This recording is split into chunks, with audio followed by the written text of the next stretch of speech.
ये जो कथा हम सुना रहे हैं वो इसके लिए सुना रहे हैं। अग्निदेव ने भगवान शिव के तेज का भक्षण किया और जितने भी देवता हैं वो सब गर्भवती हो गए। वो तेज सभी देवताओं में चला गया, क्या स्त्री क्या पुरुष, और सब देवता चीखने लगे क्योंकि शंकर भगवान का तेज नहीं बर्दाश्त कर पा रहे हैं। सब चीख रहे हैं बचाओ बचाओ बचाओ। भगवान शिव से कह रहे थे महाराज हम तो मर जाएंगे, जल्दी करो कुछ तो उपाय बताओ। तो भगवान शिव ने कहा तुम इसका बमन कर दो, उल्टी कर दो, तो ये तेज बाहर आ जाएगा, तुम बच जाओगे। तो सब ने बमन कर दिया, सब उससे बच गए। लेकिन अग्निदेव अभी भी प्रेग्नेंट है, अभी भी वो गर्भ धारण उस तेज अभी भी अंदर है उसके। प्रश्न यहां पर सिद्ध हो गया, अग्निदेव ने तेज भक्षण किया तो सब गर्भवान हो गए कि नहीं? इसका मतलब क्या है, जब आप यज्ञ में आहुति देते हैं और जिन जिन देवता पितरों के नाम से देते हैं उन सब का जो मुख है वो अग्नि है। जैसे ही आप आहुति देंगे वो वहां तक पहुंच जाएगी। अब आप कहेंगे हम नहीं मानते, चलो तुम्हें तुम्हारे शरीर से मनवा देते हैं। भोजन किसके लिए करते हो, मुंह के लिए कि पेट के लिए? जोर से बोलो, जोर से बोलो। पेट कहां है? पेट पे हाथ रखो, कहां है पेट? अरे पेट पे हाथ नहीं, तुम्हारा ही है, अपने पे ही रखो, पड़ोसी के पेट पे हाथ नहीं रखना, रखो। पेट पे रख लिया, यही है पेट। खाते कहां से हो?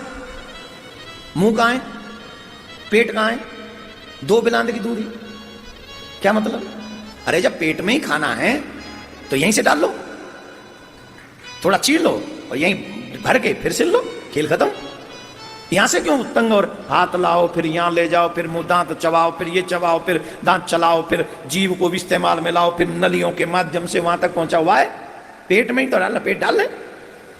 बोले नहीं नहीं ऐसे सिस्टम बनेगा नहीं। बोले ये सिस्टम किसने बनाया कि तू मुंह में डाल तो पेट में जाए? किसने बनाया? किसी साइंटिस्ट ने बनाया? जो जवाब दो डॉक्टर साहब, किसी साइंटिस्ट ने बनाया? किसी संविधान ने बनाया? किसी जज ने बनाया? किसी कैमरामैन ने बनाया? न्यूज चैनल वाले ने बनाया? किसने बनाया ये सिस्टम कि मुंह में डालो तो पेट भरेगा? ये रास्ता किसके द्वारा बनाया गया है? जोर से बोलो। उसे आप बदल नहीं सकते। बदल सकते हैं? अभी भी सब मुंह से ही खाएंगे, पेट भरेगा। द सेम थिंग, जैसे हम मुंह में डालेंगे तो पेट भर जाएगा, ये मार्ग बनाया है भगवान ने, वैसे ही जो देवलोक में देवता बैठे हैं, पितृलोक में पितृ बैठे हैं, अग्नि को आप हवन करोगे और ये भोजन उन तक पहुंच जाएगा। ये मार्ग भी परमात्मा का बनाया हुआ है।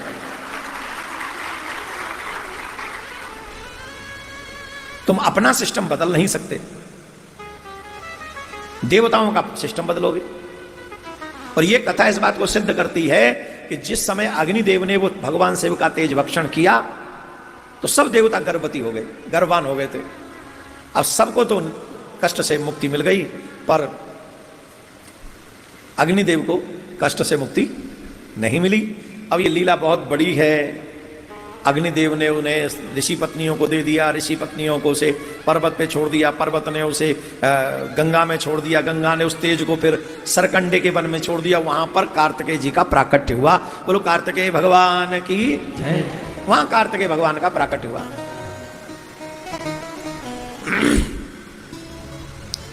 और जब कार्तिकेय भगवान वहां प्रकट हुए तो फिर उन्होंने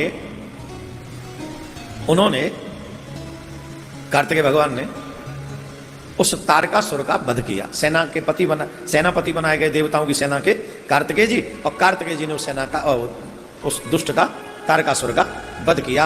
अब इसकी लीला के बाद में एक और सुंदर लीला आती है। वो लीला है श्री गणेश जी के जन्म की। अद्भुत लीला है श्री गणेश जी के जन्म की, ये अद्भुत लीला है। शॉर्ट में सुनाएंगे। यहां भी गृहिणियों को, गृहस्थियों को, स्पेशली देवियों को एक बात सीख लेनी चाहिए। जो जो गृहिणी चाहती हैं कि हमारा घर बढ़िया ढंग से चले और हमारे घर में कोई विघटन न पड़े, तो शिव महापुराण की एक बात सीख लो। वो ये है कि कभी भी बाहर वालों की बात मत सुनो। कभी भी बाहर वालों की बात मत सुनो। घर चलाने के लिए अपनी ही बुद्धि का प्रयोग करो अथवा अपने बड़ों की सुनो। अच्छा, जिसका खुद का तलाक हो चुका होगा उससे आप सलाह लो कि भाई साहब आजकल बन नहीं रही, क्या करें? जवाब दो। आजकल देवी जी बड़ा रूखा जवाब देती हैं, तो क्या कहेगा? अरे भाई मैं तो इसी चक्कर में मैं छोड़ के आ गया, मैंने तो ले लिया तलाक, तू भी ऐसा ही कर ले।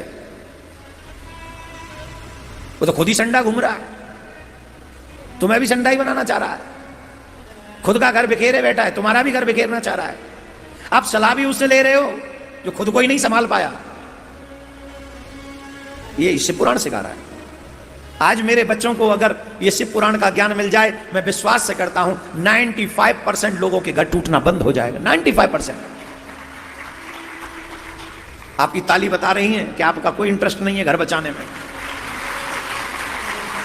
आपका इंटरेस्ट सिर्फ नोट कमाने में है। यहीं में अगर कोई उपाय बता देता कि एक कमल का फूल ले जाओ और अपने घर की चौखट पे टांग दो और उसमें रोज दिया जलाओ नीचे से, कल जैसे ही दीप जलाओगे 500 करोड़ रुपए उसी कमल के फूल में से गिर जाएंगे। फिर देखो, यहां तालियों के मारे पंडाल फट जाएगा और ये वीडियो सबसे ज्यादा वायरल हो जाएगा और पता नहीं अमेरिका, कनाडा और न जाने कहां कहां तक फैल जाए। ये एक दिन नहीं होने देंगे उसको। एक कमल के फूल में 500 करोड़। और वहीं मैंने कह दिया घर संभाल लो, तो क्या है? अच्छा, बाहर वालों की नहीं सुननी, इसमें नहीं सुननी अम्मा, वो तो खुद ही बिगाड़े बैठी अपने घर है। हमारे ब्रज में कहते हैं सलाह हमेशा समझदारों की और धर्मात्मा लोगों की लेनी चाहिए। मैं निवेदन करूंगा, इस पॉइंट को नोट कर लेना, आपके काम आए। अगर आपको विचार चाहिए, आइडिया चाहिए, एडवाइस चाहिए, तो या तो किसी धार्मिक व्यक्ति से लो जो धार्मिक हो, जो ग्रंथों का ज्ञान रखता हो, या फिर किसी एक्सपीरियंस व्यक्ति का लो जिसने बिगाड़ा ना हो न घर न समाज। पॉइंट नोट करना, जिसने बिगाड़ा ना हो न घर न समाज और अनुभव उसको हो आयु का। ऐसे लोगों से सलाह लोगे तो वो तुम्हारे घर को भी नहीं बिगड़ने देंगे और वो तुमको भी नहीं बिगड़ने देंगे, तुम्हारे बच्चों को नहीं बिगड़ने देंगे।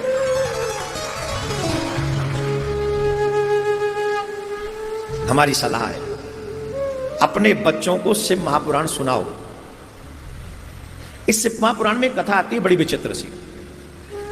पार्वती माता जी के साथ में दो सहेली आई थी माता जी के घर से, जया और विजया। कौन आई थी?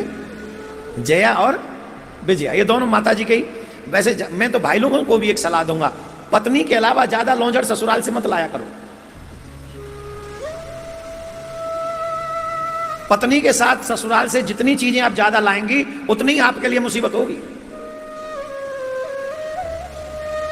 क्या होगा?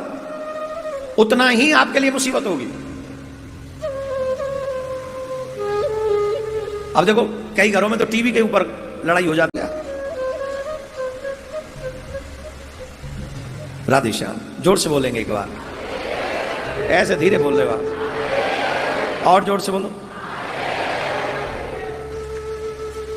जया और विजया दो सखियों को लेके आई थी मां पार्वती अपने मायके से।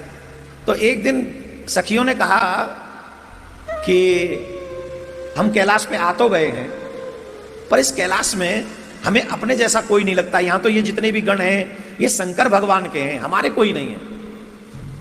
हमारे होने चाहिए, हमारा तो कोई गण है ही नहीं। मां पार्वती ने उसे इग्नोर कर दिया। बोले क्या हमारा अपना करती हो, मेरा पराया करती हो? सब अपने ही हैं, हमारे पति के हैं तो सब हमारे ही हैं। तो सहेली ने कहा नहीं, अपने तो अपने ही होते हैं। अब यहां हम किसी को जानते भी नहीं, ज्यादा किसी को कह भी नहीं सकते, आदि आदि।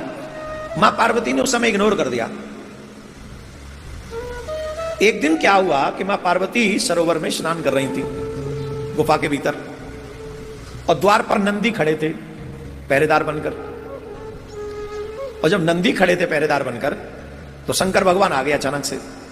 तो शंकर भगवान जब आए तो नंदी ने मना किया, भीतर माता जी स्नान कर रही हैं। तो शंकर भगवान को क्या आवश्यकता परमिशन लेने की, वो तो चले गए। उस समय माई स्नान कर रही थी, सहेलियां उनको स्नान करा रही थी, सखियां उनकी। उन्हें बड़ा संकोच हुआ शंकर भगवान के आने पर। और शंकर भगवान तो भगवान है, उन्हें तो कोई मतलब ही नहीं था कौन स्नान कर रहा है, वो तो अपने बस लीला करने आए थे, गए वापस चले गए। अब मां पार्वती जी को यह बात क्लिक की कि नहीं, अपना गण होना चाहिए। अपना तो कोई होना चाहिए। तो उस समय उबटन लगाई थी मां पार्वती ने, उबटन लगाकर उसको थोड़ा सा हटाया और उसी में से एक मूर्ति सी बनाई मानव के आकार की और उसी में प्राण डाल दिए। वही गणेश प्रकट हो गए वहां पर। बोलो गणेश जी महाराज की जय। गणेश जी प्रकट हो गए और माता जी ने एक लठ पकड़ा दिया हाथ में, ये पकड़ो आज्ञा। बोले एक ही आज्ञा है, हमारी मर्जी के विरुद्ध कोई क्यों ना हो गुफा में एंटर नहीं करना चाहिए। बोले माता जी होगा ही नहीं, और जाके खड़े हो गए द्वार पे। अब भगवान को तो करनी थी लीला और किसी की जरूरत ही नहीं पड़ी। हालांकि शिव महापुराण में ये बहुत विस्तार से वर्णन किया गया है। विष्णु भगवान से लड़े हैं गणेश जी माता जी की आज्ञा मानने के लिए।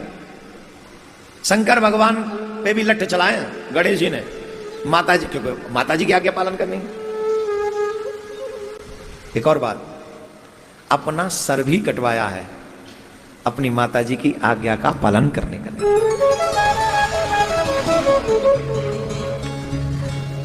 कलयुग के लोग, कलयुग के बच्चे क्या इस बात को समझेंगे? जवाब दीजिए। आजकल मम्मी पापा अगर ये कहें ना बेटा पिज्जा नहीं खाना चाहिए, छोटी सी बात है पिज्जा नहीं खाना चाहिए, मानेंगे बच्चे? एक ही बात कहेंगे पता नहीं कौन से जमाने की मम्मी मिली है हमें, कौन से जमाने के पापा मिले। जबकि एक डॉक्टर को मैं सुन रहा था और डॉक्टर साहब कह रहे थे जब छोटे छोटे बच्चों को अभी अटैक पड़ रहा है इसके पीछे एक रीजन है, वो है फास्ट फूड। हमारे यहां फास्ट फूड नहीं खाया जाता लेकिन आज सब खा रहे हैं। और फास्ट फूड में एक सबसे बड़ी प्रॉब्लम यह है कि वो एनर्जी प्रदान नहीं करता,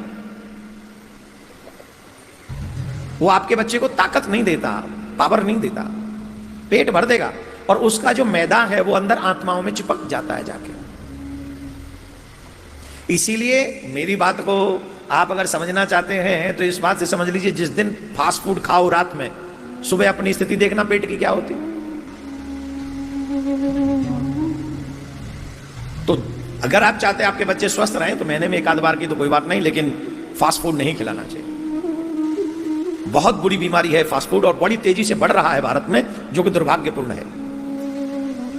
चलिए, आज हमारे बच्चों को यह बात सीखनी होगी कि श्री गणेश जी महाराज ने शंकर भगवान से अपना सर कटवाया। किसके लिए? अपनी माता जी की आज्ञा का पालन करने के लिए। यह चीजें हमें क्यों नहीं है? क्यों हम धार्मिक नहीं है? क्यों हम जिद्दी हो रहे हैं? क्यों हम हठी हो रहे हैं? क्यों हम अपनी मर्जी से ही जीवन जिएंगे? It's my life, it's my choice, I can do whatever I like, who are you? अरे यार, हम तेरे बाप हैं और कौन है? हम तेरी मम्मी और कौन है? हम तेरे, हम ना होते तो तू ही ना होता बेशरम। हम सूत्र हैं तुझे इस धरती पे लाने के। बॉक्स ऑफिस हिट होने के बावजूद इस मल्टीप्लेक्स को काफी नुकसान हुआ जब आशा ने सुपरस्टार स्वैग अपनाया और पूरी पब्लिक को हिला दिया। हम सूत्र हैं तुझे इस धरती पे लाने के। ये बात क्यों नहीं कह सकते मम्मी पापा? और सर, आप मानो या मत मानो, जो उम्र बच्चों की सिखाने की है उस उम्र में आपने लड़ा कर अपनी औलाद को बिगाड़ दिया है। अगर आपने बच्चे के बचपन को बिगाड़ दिया है तो विश्वास मानिएगा यही बच्चे आपका बुढ़ापा बिगाड़ देंगे। कई लोग तो ये कहते हैं, who cares, I don't need anyone, I have a lot of money. But my dear, पैसा काम नहीं आता। कोरोना में हम सब देख चुके हैं, अपने ही काम आते हैं। Money is not everything. अगर हम लोग इस जीवन में जी रहे हैं तो हमें एक ऐसा समाज, ऐसा परिवार चाहिए जो सुख दुख में मेरे साथ खड़ा हो, उम्र चाहे जो भी हो। या तो इतने महात्मा बन जाओ कि कोई साथ ना हो, सिर्फ भजन साथ में हो तुम्हारे। अगर तुम्हारा भजन साथ में है तो परिवार की जरूरत नहीं, अपने आप हैंडल हो जाएगा। ठाकुर जी परिवार बन जाएगा, गोविंद तुम्हारा परिवार बन जाएगा, भोले बाबा तुम्हारा परिवार बन जाएगा। भजन में भी बल नहीं है तो कौन काम आएगा? बताइए कौन काम आएगा? फिर तो तुम्हारे बच्चों के संस्कार ही काम आएंगे। और आजकल तो एक पप्पू होता है सब पे माय डियर, और एक पप्पू को हम लोग इंजीनियर बना देते हैं और उस इंजीनियर पप्पू को मिल जाता है विदेशी पैकेज और वो पप्पू झट प्लेन में बैठ के बाहर चला जाता है और वो पैकेज में पप्पू गया और यहाँ बुढ़ापा बिगड़ गया माँ बाप का। खांसी हो तो खुद जाओ, बुखार हो तो खुद जाओ, दिख नहीं रहा फिर भी खुद जाओ, कुछ लाना है तो खुद जाओ। कहते थे मेरा बेटा मेरे बुढ़ापे का सहारा बनेगा। बेटा होते हुए भी पैकेज ने बेटे बाप को बेसहारा बना दिया। और ईमानदारी से दिल पे हाथ रख के बताओ, कितने बच्चे ऐसे हैं जो विदेशी पैकेज छोड़कर अपने माँ बाप की सेवा करना चाहेंगे? बताओ, है कोई? इसलिए गणेश जी की पूजा करवाओ अपने बच्चों से हर दिन। स्नान के बाद सूर्य को जल दिलवाओ, और सूर्य को जल दिलवाने के बाद गणेश जी पर दूर्वा चढ़वाओ, और उससे कहो गणेश जी से ऐसी बुद्धि देना, जैसा आप अपने माँ बाप का आदर करते हो वैसे ये बच्चा भी आदर करे अपने माँ बाप का। ये कथा बहुत बड़ी है, मैंने शॉर्ट में सुना दी आपको, और सूक्ष्म में इसलिए सुनाई है कि जिससे मेन पॉइंट आप समझ सको। अब एक और पॉइंट है इसमें, गणेश जी और कार्तिकेय जी दोनों इस बात पे लड़ रहे हैं कि विवाह मेरा पहले होगा।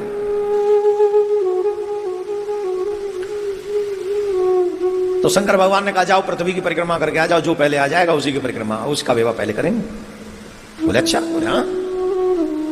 और चूहा वहीं खड़ा था, मूसक गणेश जी का। गणेश जी ने उसकी तरफ देखा तो उसने मना कर दिया, ना। क्यों ना?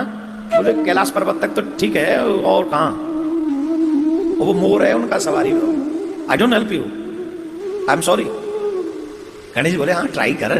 बोले नो आई एम सॉरी, कोई बात नहीं। तुरंत कार्तिकेय मोर पे बैठे गए परिक्रमा करने। पार्वती मां देख रही, गणेश जी जा ही नहीं रहे। बोले क्या चक्कर है? अभी तो लड़ रहे थे विवाह पहले कराना है, और अब जा नहीं रहे हो? बोले माता जी मेरा विवाह तो हो जाएगा, वो उसकी चिंता मत करो, आप तो यहां बैठ जाओ पिताजी के पास। आप यहां बैठो। शंकर भगवान बैठे, और गणेश जी ने तुरंत माता पिता की 7 परिक्रमा करी। शंकर भगवान ने पूछा क्या प्लान है? बोले हो गई मेरी पृथ्वी की एक नहीं, आपने तो कहा था एक परिक्रमा, मैंने पूरे ब्रह्मांड की 7 परिक्रमा की। कैसे? बोले प्रत्येक व्यक्ति का जो ब्रह्मांड है वो माँ बाप ही है। पिता आकाश है, माँ पृथ्वी है, इनकी परिक्रमा कर लो तो मैं भगवान की ब्रह्मांड की परिक्रमा हो जाएगी, इसमें कोई संशय नहीं। आजकल सुबह जब हमारे घर में बच्चे उठते हैं तो क्या बोलते हैं? जोर से बोलो, है जी? क्या उनके मुंह में तो बूना फूटते है? सही बता रहा हूं तुम्हारी। कई बच्चे तो सुबह सुबह वो भी नहीं बोल पाते। एक तो उठेंगे ही 9-10 बजे, ऊपर से कहेंगे मम्मी चाय बन गई का। अंग्रेजी में उसको बेड टी कहते हैं, हमारे यहां तो सूदी सूदी चाय कहते हैं, चाय बन गई का। और कोई मम्मी हो ब्रजवासन, स्वाद आ जाए तुम्हारी, वो कह दो मम्मी गरम सी चाय लिया। मम्मी कह रही है भाई चूल्हे पे धरिया, नीचे आ जा तेरे मुंह में छानूंगी, या तो गरम काम ले तेरे मुंह में छान दूं, आ जा। अच्छा ये बात भी वही कह सकती है जिनके 4-5 हो बेटा, जाको इकलौतो ही हो, कह पावेगी वो तेरे मुंह में छान दूं? बोलो, वो तो सो तो रहे लाला मैं आ रही हूँ, मैं आ रही हूँ तेरे, अभी ला रही हूँ बेटा, सीरी करके लाऊंगी, सीरी ना ठंड गरम करके ला, हाँ गरम कर लाऊंगी बेटा, मैं पी लियो, पर्यो है तेरा भगवान वाला। तो गणेश जी महाराज का ये जो ज्ञान है कि माता पिता के प्रति मानव को कितना समर्पित होना चाहिए और माँ बाप का सम्मान क्या है, ये सीखो गणेश जी से। आजकल बच्चों ने सिर्फ माँ बाप को संपत्ति प्राप्त करने का एक माध्यम समझ रखा है, ये नहीं है। सबसे बड़ी संपत्ति बताओ, मकान, दुकान, बैंक अकाउंट है या जीवन है? जोर से बोलो। वो जीवन किसने दिया? तो माँ बाप से बड़ी संपत्ति तो तुम्हें कोई दे नहीं सकता। माँ बाप तो ऑलरेडी तुम्हें दे चुके, अब उसका ऋण चुकाने की बारी तुम्हारी है कि तुम उन्हें वापस रिटर्न करो। क्या रिटर्न कर सकते हो वो देखना।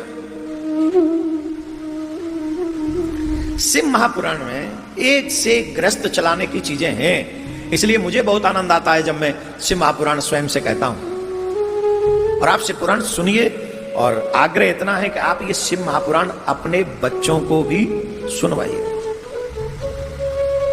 बहुत जरूरी है। जैसे हमारे भगवान के 10 अवतार है ना, 24 अवतार है, वैसे शंकर भगवान के भी कई अवतार हैं। हनुमान जी महाराज भी रुद्र अवतार है, पिपलाद भी एक अवतार है। पिपलाद कौन है?